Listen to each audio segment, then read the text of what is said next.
चुप रह दुलारी बेटी अवरु काजल बेटी हो।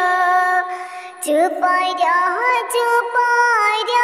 वंशिखा बेटी अवरु काजल बेटी हो।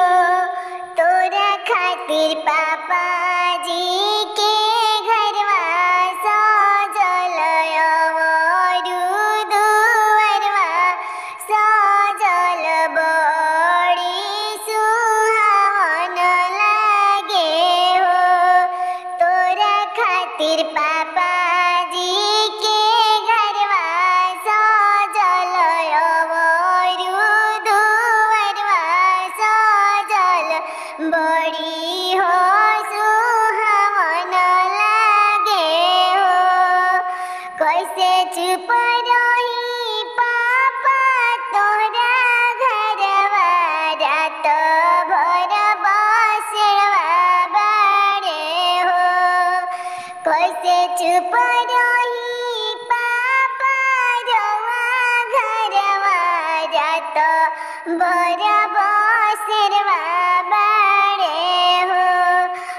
तभिनु सरवा पापा तेजी देव दूसरा घरवा भेज देव हो। तभिनु सरवा पापा तेजी देव दूसरा घरवा भेजी देव हो।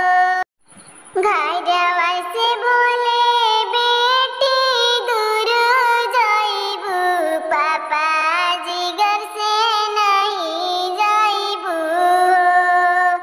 घरवा से बोले बेटी दूर जाइबू पापा के जी घर से नहीं हो। तो चौथरिया बेटी बोलाई लेब सीना से लगाई लेब हो। तो चौथरिया बेटी बोलाई लेब सीना से लगाई लेब हो।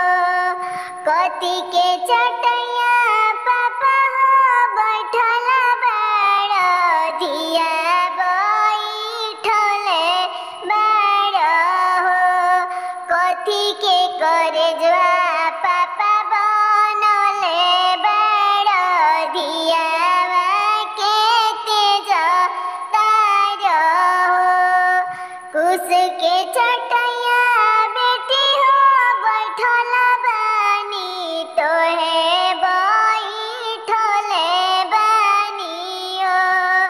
पत्थर के छतिया बेटी बनले बानी पत्थर के करेजवा